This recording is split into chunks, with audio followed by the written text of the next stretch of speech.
This is BBC Radio 4. Now, the afternoon play tells the tale of an unusual collaboration between two brilliant men from widely different cultures who were united by a common passion for numbers.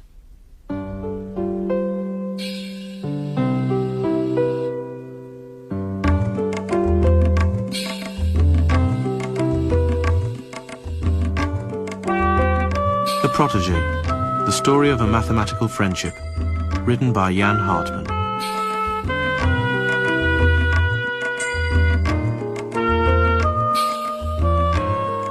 My name is John Littlewood, Senior Fellow Emeritus of Trinity College, Cambridge, Fellow of the Royal Society, mathematician.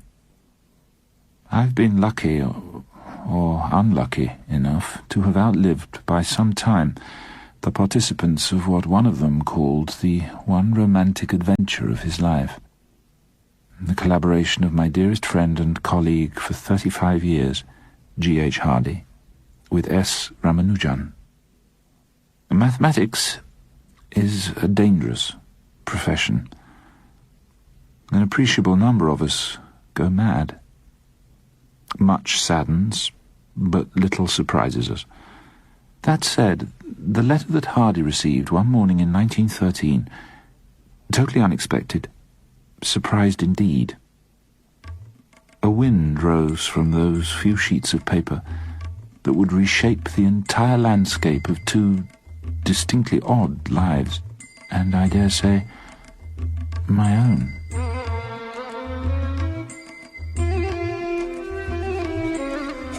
Dear Sir, I beg to introduce myself to you as a clerk in the accounts department of the Port Trust Office at Madras, on a salary of only £20 per annum. I am now 23 years of age.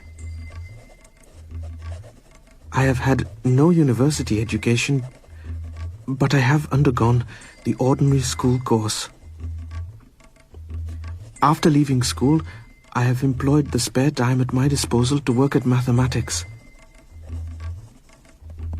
I have not trodden through the conventional regular course, which is followed in a university course, but I am striking out a new path for myself. I have made a special investigation of divergent series. It's Littlewood, I was coming to see you. Yes, this letter and notebook has arrived in the morning post. They've been in the back of my mind all day. Moral is, never read unsolicited foreign mail before breakfast. What have we here? This is from Madras, South India. My God. Divergent series. It's from an autodidact. Yes, yeah. Go on, there's more. I would request you to go through the enclosed papers. Being poor, if you are convinced that there is anything of value, I would like to have my theorems published. Any sympathetic letter from you will be helpful to me here to get a scholarship either from the university or from the government. This man knows his own worth, but from a first glance, I'm not certain that he knows the full extraordinary breadth of his work. What do we have here?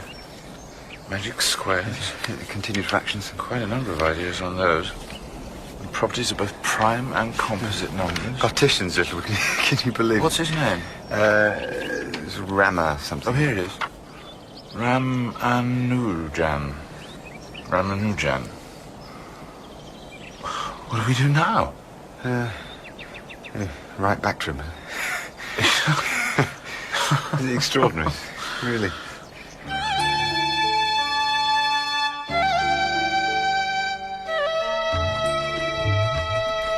I find some of your equations mysterious and difficult. But they must be true, because if they were not true, no one would have had the imagination to invent them. You will, however, understand that before I can judge properly of the value of what you have done, it is essential that I should see proofs of some of your assertions. What surprised Hardy and myself was that Ramanujan was no reticent petitioner. After a few letters, Hardy was convinced that Ramanujan was in the genius class, but woefully lax in proving his theorems.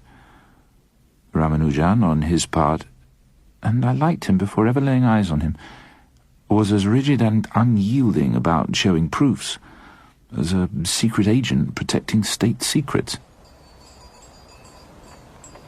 Such a fine letter from Mr. Hardy. To receive such a letter from such a man, you have made an impression. But you don't read carefully, Guruji. Mr. Hardy asks for the detailed proofs of my conclusions. I've heard it said that there are 3 formidable mathematicians in England. Hardy, Littlewood, and Hardy Littlewood. We can assume that they are all 3 impressed with your work, as they should be. Proofs are not possible. We of course know this, Srini. What am I to write to them? But my friend, these are Englishmen. And as you know from all you see around you, an Englishman cannot accept that a mind may leap from problem to solution without a great deal of plodding in between. It is a gift, Rauji. I wake up in the night from dreams in which the solution is written on a wall in blood. Red figures by the goddess Namagiri, or they are rolling off her tongue. Can you imagine an Englishman? One of Mr. Hardy's standing, accepting this explanation for my theorems? You must be realistic, Srini.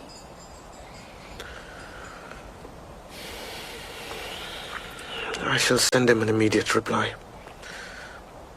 And do my best to please. I rather suspect he's afraid that you'll steal his work. Yes, we'll have to put him at his ease. Yes, how's this, Littlewood? You have in your possession now 3 long letters of mine, in which I speak quite plainly about what you have proved or claim to be able to prove. Surely it is obvious if I were to attempt to make an illegitimate use of your results, nothing would be easier for you than to expose me. Dear Mr. Hardy, I am a little pained to see what you have written. I am not in the least apprehensive of my method being utilized by others. On the contrary, my method has been in my possession for the last 8 years, and I have not found anyone to appreciate my method. Good work is not done by humble men. The fellow definitely requires rigor and undoubtedly a genius, but too many empty spaces. But what to do? He's proving delightfully intransigent. Arrange a fellowship. Bring him here.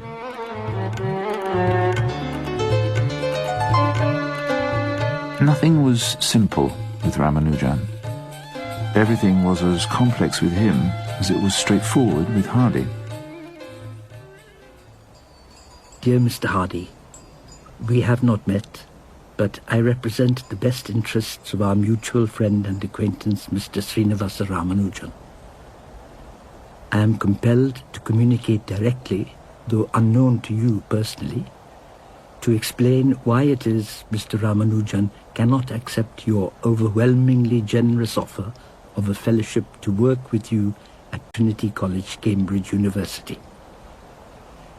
Mr. Ramanujan's family and precedents are, like myself, Orthodox Brahmins who have powerful scruples against travel in foreign lands. I myself have travelled and was considered unclean on my return.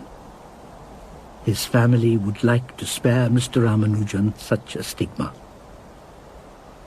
I am confident that your generous spirit will allow you to continue corresponding with the remarkable Mr. Ramanujan.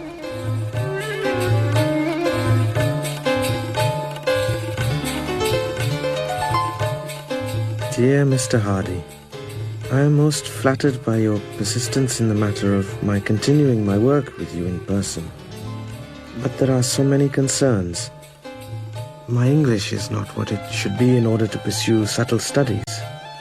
I am most particularly worried that I will be compelled to eat meat. And my mother is concerned that when the English girls see my dusky beauty, as she puts it, I have no illusions about my physical appearance. I am but a small round man with skin marred from early youth by smallpox. That I will be tempted from the path of my fidelity to my wife. May the man be so lucky to attract a pleasant English rose to his dusky whatever. Excellent. Our campaign to get him here is gaining ground. He and his are softening. How do you come to that conclusion from those two lessons? Ramanujan is thinking little bit. Money, temptation, diet. He's searching for a way to justify his journey to himself and his culture. Yes. Well, time will tell. To this day, I've no idea what Hardy read between the lines. Perhaps there was already some communication between the two that transcended paper. This is nonsense, of course. But we mathematicians are constitutionally conditioned to search for patterns. Much later we found out that something did happen, something that allowed Ram to leave his small Brahmin community in peace and with security that he will be accepted back without being shunned. On April the 14th, 1914, Ramanujan arrived at Tilbury Docks. As a mathematician, I'm obliged to see something significant in the fact that he arrived on the 14th day of the 4th month of the year 14 of our century. I aspire to being neither a bore or pedant, so we'll leave it at that. Can you see him, little bit? Very difficult. I'm not too short for these places. But short men scattered through a group at random tend to be difficult to find, just as it's difficult for them to see. Following that logic, the probability of one short man finding another in a crowd is somewhat less than for two tall men. Now, if everyone in the crowd were either tall or short, the problem would be somewhat different, but still a problem. The operative element is crowd. Once there is no more crowd, the problem disappears.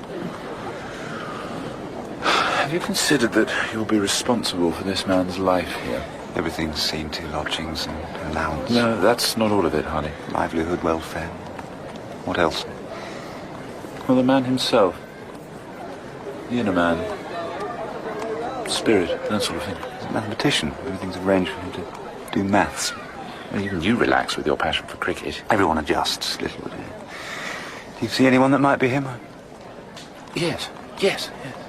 There, Hardy, there. Yes. Yep, that must be him. Yes, yes, I shan't be the only short fellow at Trinity. Ramanujan. Ramanujan?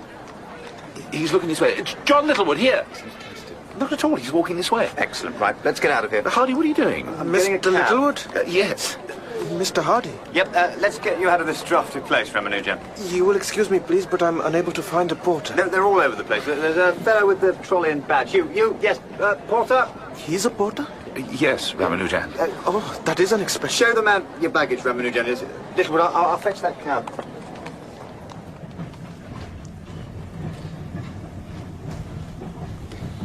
Tell me, Ramanujan, did you ever see Ranjit Singh play? Play? Mr. Hardy? I fear I know very little about music.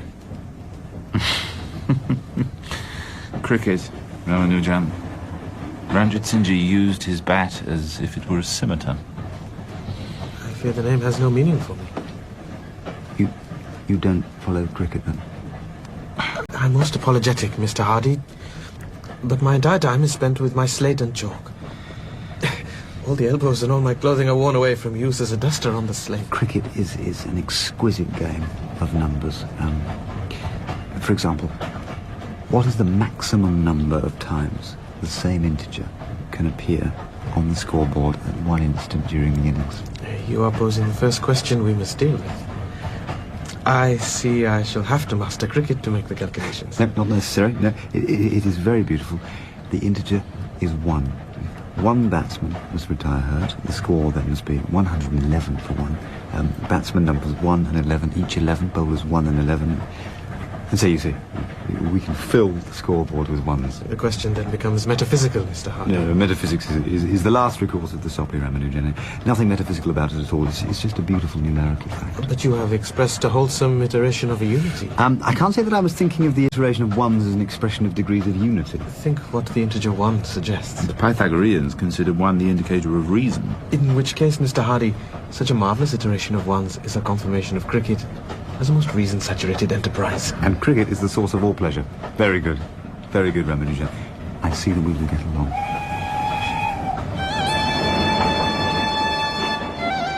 They plunged right in.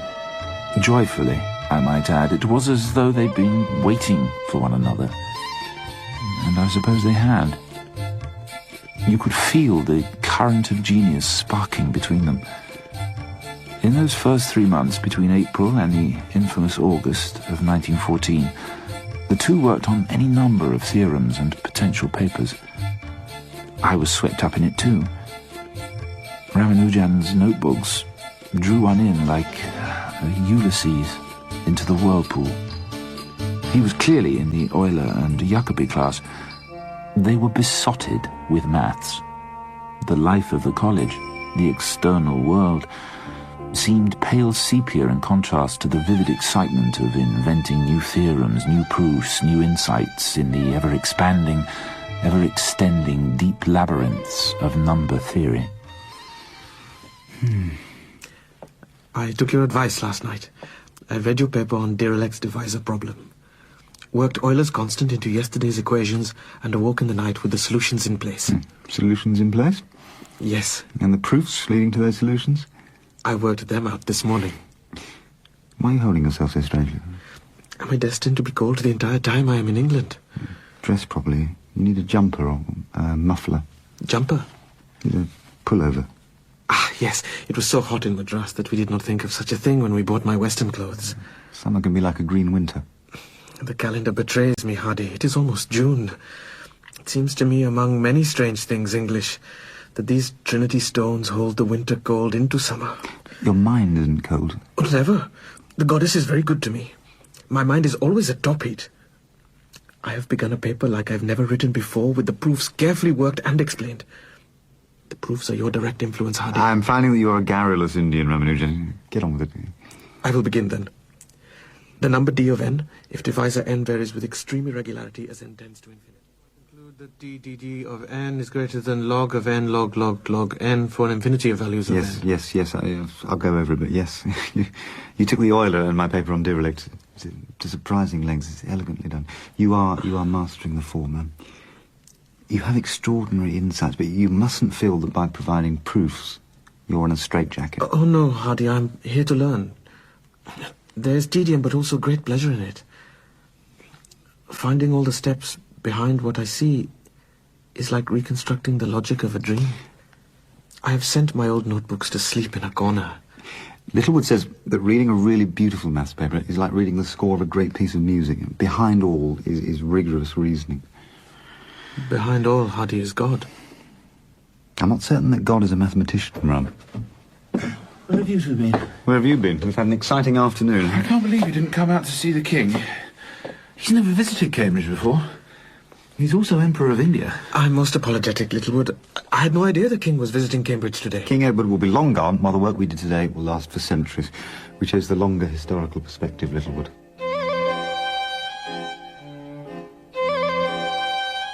We opened our newspapers the morning of August the 5th, 1914, to read a powerful, simple headline.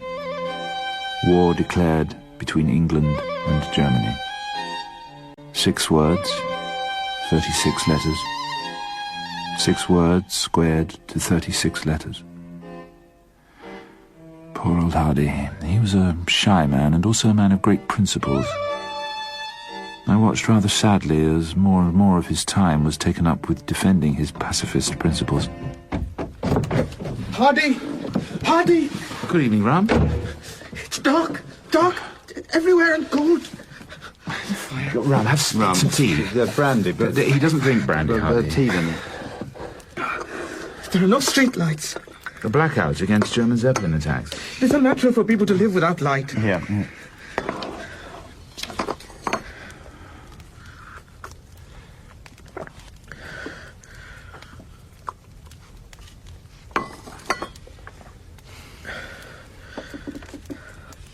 seen remarkable things today. Under the portico of Wren's library, they're laying boards over the stones. Some lorries with camp beds wait, and most remarkable of all, they're installing toilets where the stairs go up to the library itself.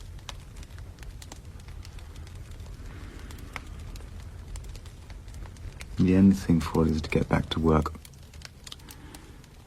As we're already upset, you may as well know that I've received orders. You too? Well, you also, Hardy. Hardy, you cannot go. What would become of me? No. I'm too small. My eyesight is too bad. There's, well, I'm told a quality of frailness about me. They've not found a way to measure toughness of spirit. Also, I am a conscientious objector, and I will go to jail before I fight this mad cousin's war. I'm to go work on ballistics. Even you, Littlewood, won't be able to make ballistics respectable. To report somewhere odd in London. Applied maths is calculation without imagination. I'm thinking of it as being recruited into the intellectual infantry. All that marching through figures to no purpose. To kill Germans? How can we possibly go to war against Germany? As brutal as they're being at the moment. You Germany, Leibniz, Jacobi, Riemann, Cantor, Spinoza, Kant. German. Our teachers, and we are to sit here still struggling with some of the challenges that they set us while our men rush out to kill their descendants and brothers. And, how can that be justified, Littlewood? Ramanujan? I cannot answer these questions. I do not understand why there is war. Why it makes so much noise in Trinity Courtyard. Where it is exactly, what I should think. When do you go? A month from today. And you will go? Without trumpet calls of duty or anything. I'm called. I shall do as I'm commanded. We have time to do some significant work, Raman. What have you been working on today? Some functional equations of the zeta function. Yes, let's get down to it. I much prefer imaginary universes to this ridiculously constructed real one. This was Hardy's way.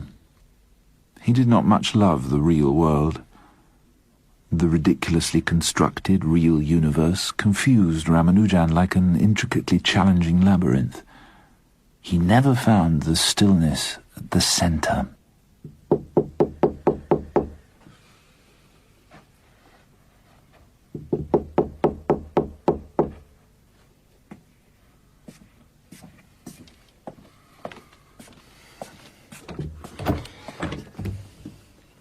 Yes. Forgive me 1,000 times, Mr. Hardy, sir. I am A.S. Ramalingam, a member of the college. Yes, it's 3 in the morning. What's the idea here? As I say, 1,001 apologies, but Ramanujan. Ram? What about him? He has disappeared. Ramanujan had graciously invited my fiancée and myself, along with Miss Chattopadhyay, to dinner to celebrate our engagement.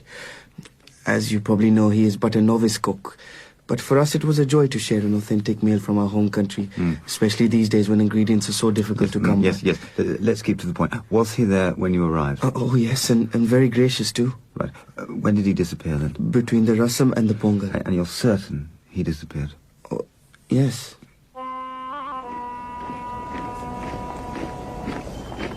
You're good to see me off, Hardy. Seems as if I got out of bed specially, Littlewood.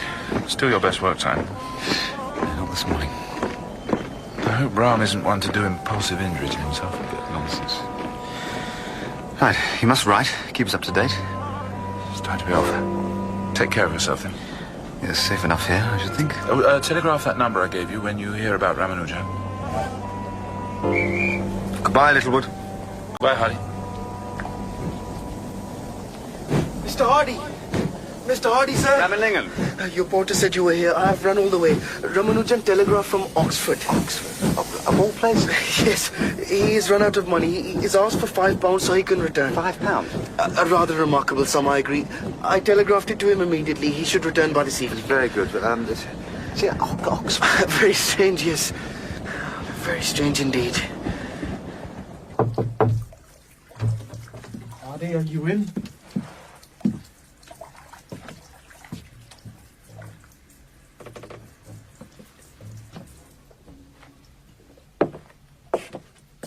Ramalingam suggested I come straight here. Yes, Ram. I'm here.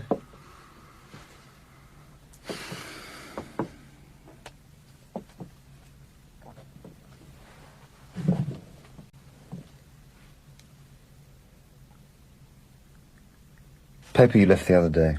On the table there. Something about a curious function. Oh, that! Yes. Very, very curious indeed. Did you look at it? It's a series, 1 1/2, 2 over 1 1/3, 3 over 1. Yes. It continues quite a ways, really. But watch. You will see how curious this function is. Please, pencil paper then. Oh, yes, I do beg your pardon. My old slate disturbs your ears. You wipe mistakes away before I can study them. Now, watch as I construct a function that, strangely and wondrously, exists only for irrational numbers. You're leaping like a stag, walk like a lion. Yes. It's a rational series that leads to an irrational function. Go on.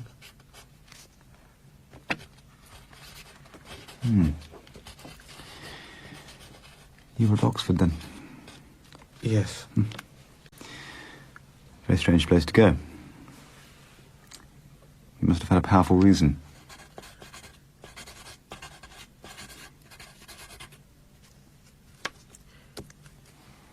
It is very difficult to explain, Hardy. You do not have a fire today. It's not cold. Yes. Just so. So I observe.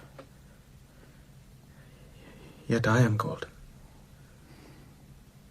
I'm not cold on my skin. You see, I'm cold very deep inside. Oxford is colder than Cambridge. Stones are stones. I went to very much trouble to prepare the meal for Ramalingan and his fiancée. You know how difficult the war makes finding specific ingredients? I used the last of my proper Indian chili peppers that my mother had sent me by means of a mutual friend. The lentils I acquired on a special journey to London. It was shame, Hardy. I could suddenly no longer speak to anyone. I was so cold. Even my lungs were cold. The chilies didn't warm me. I worked quite hard at the meal, you understand, but when I couldn't speak to my guests, when I feared my lips would open and only silence pour out like a black cloud, how can a man like you, who has never known shame, understand? It feels like a fever. Quite. But Oxford, Ram. I went as far as the money in my pocket would take me. Yes. Yes, I see. I see that such a series could only yield an irrational function. Now, hand me the block a moment.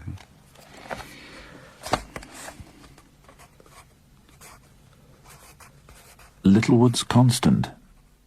In maths and physics we have functions called constants, which, like pi or the speed of light, the famous c in E equals mc squared, is a quantity that does not vary. With the constant removed, hell breaks out among the various parts of the equation. I always felt I had that kind of steadying force on people, hence Littlewood's constant. But I was not in Cambridge during the war. The dynamics between Hardy and Ramanujan became unpredictable. Hardy!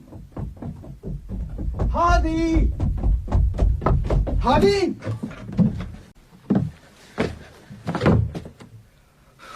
Where are you? Hardy! Where are you? Hardy, I'm waiting for you. I looked everywhere for you. I must see you. Just give me a moment, please, Ron. It's everywhere in the bloody darkness. They're bringing the wounded in by the thousands, not the hundreds anymore. Everywhere I went. And I looked for you everywhere. Lorries and ambulances filled with men. Men without arms, men without legs. And bloody dark. It's like wandering through the middle world, seeing the remnants of the once living. There's been an unhappy lack of sunlight during this war. There's no one here except the wounded and a few of us. All the boys and all the men and all the fellows and everyone we know is off to this bloody war. It feels like we're the last 2 men in Cambridge. Where'd you pick up that bloody word bloody, Ramanujan? I've been hearing it around very much lately. You've come to Cambridge at a particularly unfortunate time, Raman. I'm sorry I wasn't here sooner. Trinity's let Bertrand Russell go for his objections to the war. There seems to be no room for pacifism amongst the free-thinking gentlemen of our college. Excuse me, Hardy. I've come to you at a very bad time, it seems.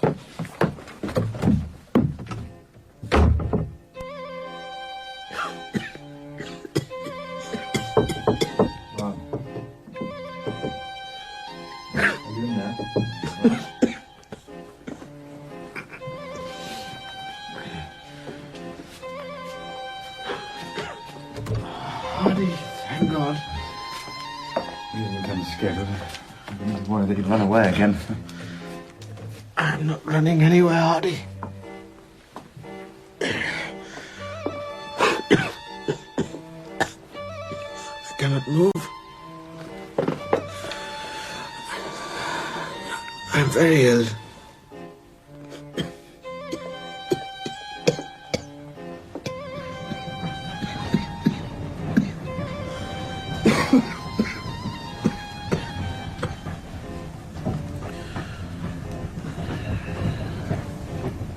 What are you reading, Hardy? A little book by this German fellow, Einstein. What is relativity? It's fiendishly clever. I shall have to revise my low estimate of physicists.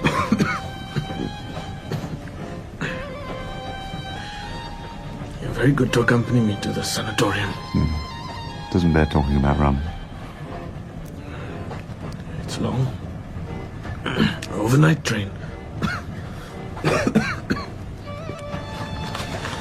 Some grapes, Hardy. No, thank you. It's only Derbyshire. Odd. In India, we look at the map of England and think, how small. Maybe you shouldn't try to talk. But the country becomes larger when one lives here. We are traveling no further than Madras to Hyderabad, yet it seems such a distance. Einstein has a word about that, time and space. Space-time, the effects on the body of its momentum. Rum. Rum?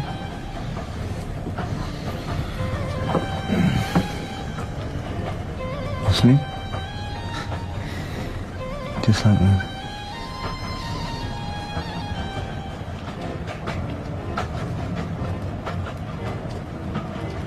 Hardy?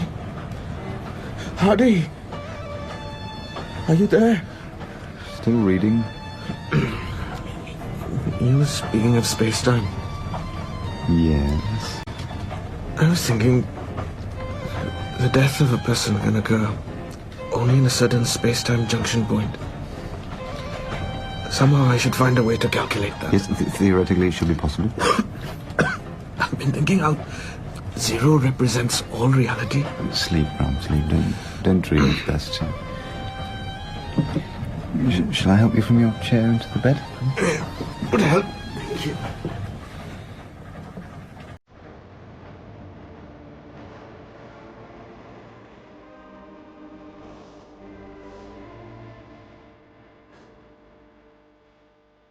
All we rational, analytic, cerebral gentlemen of Trinity, and not a dry eye at the memorial service to welcome us few back from the war, and those many lost.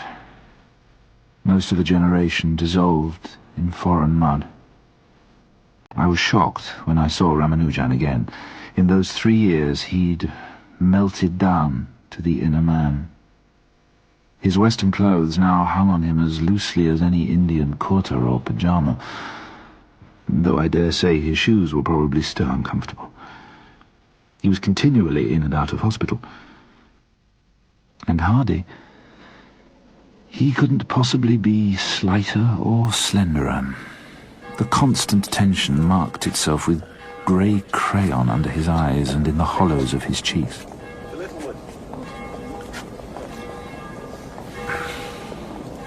Touching ceremony. Impossible not to think about all the men we've lost. But when one is out there, one learns not to. Yes.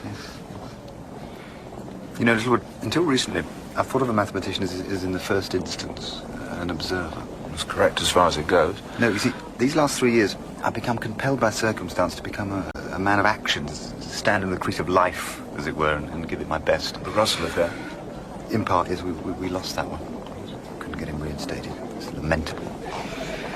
And now I'm swinging away trying to get Ramanujan into the Royal Society. Well, now he'll have 2 power batsmen at each end. His age, his race, his reticence to deliver his own papers, they all play against him. We'll overcome all those. It's a new era. And he's produced an amazing number of original ideas. His notebooks alone should do the job. I was hoping you'd react with your usual enthusiasm. What's ailing you, Hardy? How could you ever doubt me? This war's changed so many people, Littlewood. Not all of us. If we can secure this honour for him, it'll give him something to live for. That's not quite accurate. To re-inspire him. He feels that nothing is worthwhile. A lot of chaps feel that way these days. But they've returned from hell. Do you know his forename was Srinivasa? I can't say as I did. What odd fellows we are, Hardy. All these years and we don't know a chap's forename. It came out when I was registering him at Matlock's. The sister asked for his Christian name. He looked at her blankly. I don't have one, he answered. I am a Hindu. Is he dying? Not if he returns to India soon. Best get him into the Royal Society as quickly as possible. Hardy, there you are. You must talk to the administrators. I'm constantly cold. It is that policy to treat us with cold, fresh air. It is unbearable. The only place I have any warmth is in the bathroom.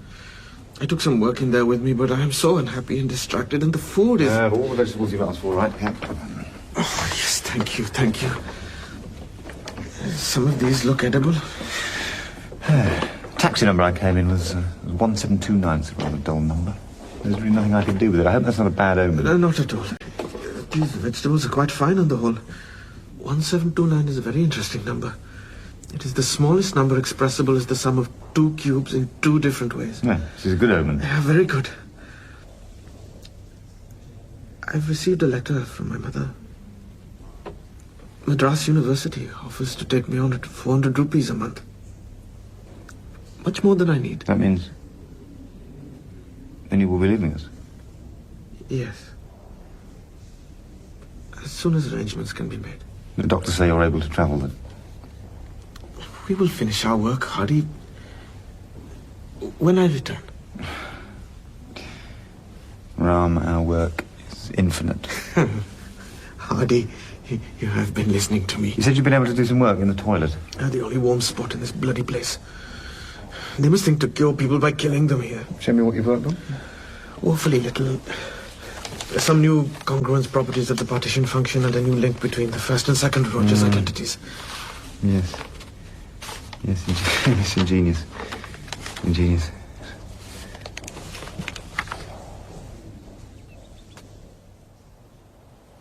Hardy! Hardy!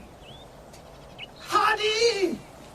Ram, you rouse everyone! Come up! I must rouse everyone! See this letter? I have been elected a Fellow of the Royal Society. I am an FRS. I shall go home with those letters after my name. I am an FRS, a Fellow of the Royal Society. If you won't come up, I'll come down, all right? A Fellow of the Royal Society. On March the 19th, 1919. 19. 3 times. What would Ramanujan have made of that conjunction? Almost 5 years to the day, he sailed on the Nagoya to Bombay. We heard nothing from him for about a year. It is fair to say we felt his absence. A newspaper item, for he was a celebrity now in India, announced his return to India in indifferent health. The implication being that England had infected him. In Cambridge, we settled into the comfortable routine. Dear Mr. Hardy, I trust I do not need to introduce myself to you again, although it has been many years since we corresponded. It is my tragic duty to report to you the death of our dear student and great friend, Srinivasa Ramanujan, on the morning of April the 26th. he lost consciousness. Janaka fed him milk through a straw, but she was certain his spirit was removing itself. Same night, his body, which had become so useless to him, was cremated. His last year was one of great productivity for himself and, sad to say, perturbation of his friends. Except for his wife, Janaka, he was mentally removed from us all. He worked constantly on maths, and as soon as I have sufficient time, I shall gather together the papers he deposited in a large leather box he had brought with himself from England. Janaka tells me that during the last weeks he lay in bed, working with his slate, then copying to paper sheets and sheets. It was maths, always maths, to the end.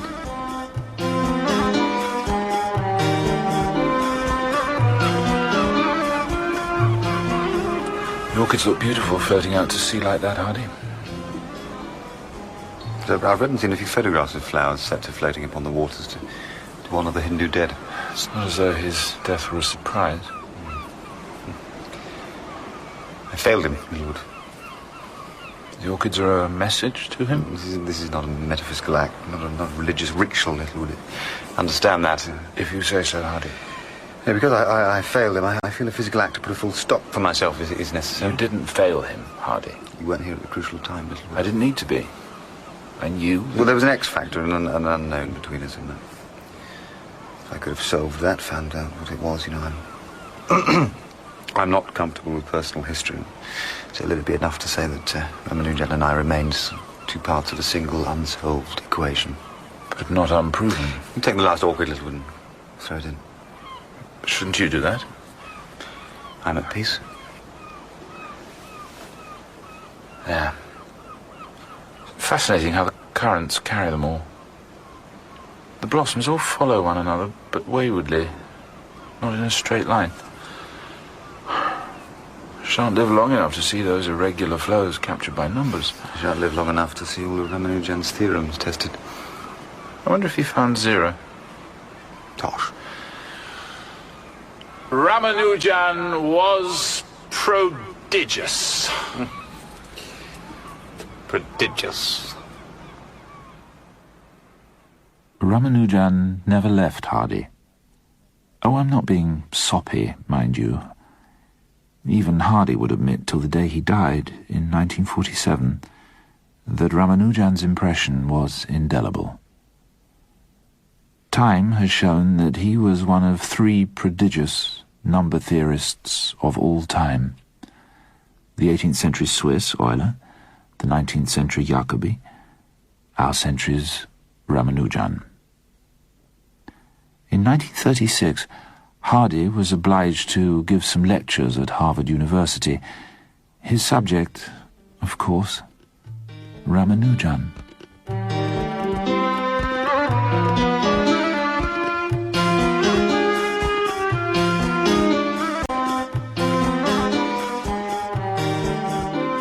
In The Protégé by Jan Hartmann, the part of Srinivasa Ramanujan was played by Shiv Grewal, G.H. Hardy, Julian Ryan-Tutt, and J.E. Littlewood, Alex Jennings.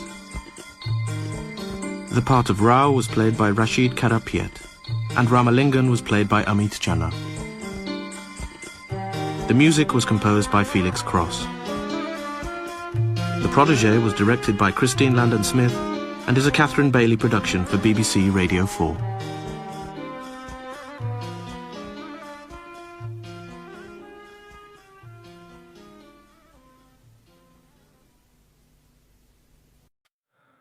This world is endless, so wide, so broad, but somehow I'm still lost in you.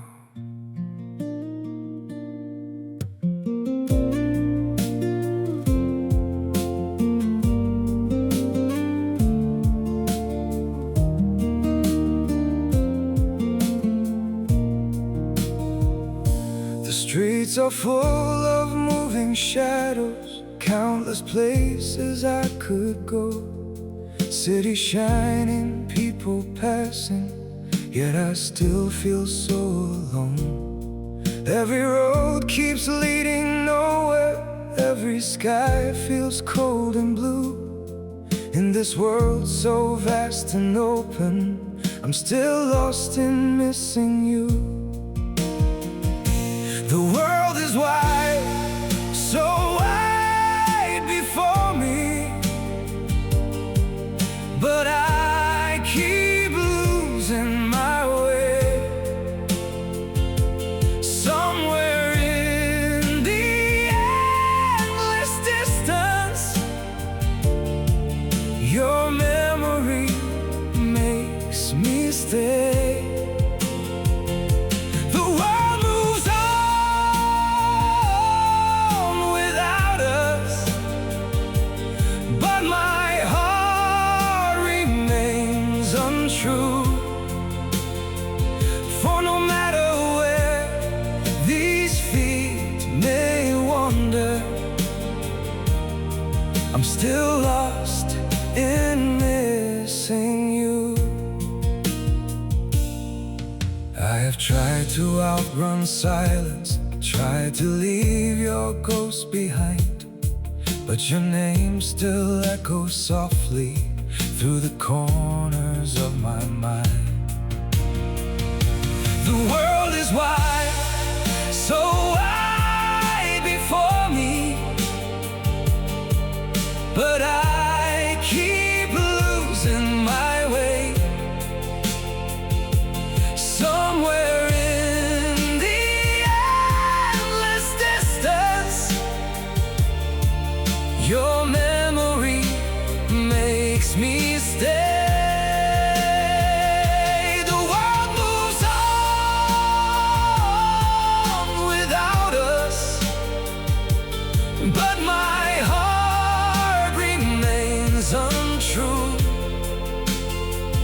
For no matter where these feet may wander,